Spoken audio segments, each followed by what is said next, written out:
Құрметті көрермен, арнамызға қош келдіңіз. Кімдерге беріледі? Видеоролик турасында толығырақ мәліметке ие болды қаласаңыз, видео төмендегі бір ғана лайк және подписаться баса кетуді ұмытпаң. Ал онда біз бастадық.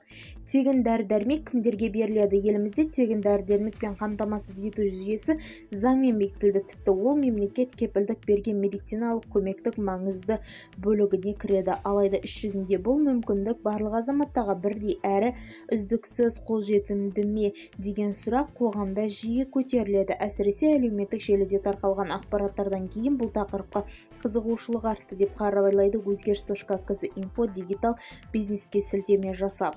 Кейінгі кездерде интерфейс кеңістігінде балаларға бірқатар ауру бойынша дәрі-дәрмек тегін берілуі тиіс екені туралы мәлімет кең тараған. Бір ақпарат денсаулық сақтау министрлігінің бұйрығына енгізілген. Мұнда 18 жасқа дейін балдарға жедел рецепторлық вирустар, инфекциялар, анемия, демекке, аллергия секілді аурулар кезінде дәрігер тегін электронды рецепт жасау міндетті екенін көрсетілген. Мұндай рецепт арқылы цифрлық жүйе арқылы әлеуметтік әлеуен қосымшасы жүріп дәріхана, емхана жанындағы әлеуметтік дәріханадан алуға болады.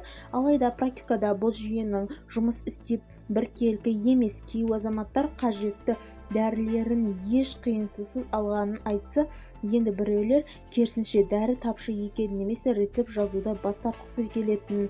Мұндай айырмашылықтардың себебі бірнеше факторларға байланысты: қаржылық көлемі, өңірлік сарасылығы, дәрілердің қорының жеткізілуі және медициналық ұйымдардың ұйымдастыру деңгейіне байланысты. Дәрі-дәрмек қамтамасыз ету жүйесі негізгі операторы СК Фармация жауапкершілік шектеуген серіктестігі. Бұл ұйым мемлекет кепілдігі берілген тегін медициналық көмек көлемі және міндетті әлеуметтік медициналық сақталу аясында дәрігерлердің орталықтандыру түрде сатып алады, сақтайды және еліміздегі медициналық ұйымдарына жеткізеді. Алайда компания дәріні нақты кімге беру керектігін шешпейді. Бұл медициналық көрсеткіш байланысты дәрігерлер құзыретінде болады. 2026 жылы дерекке сәйкес сатып алынған дәрі-дәрмек заттар мен медициналық бұйымдар тізімі 2435 атауды қамтыды.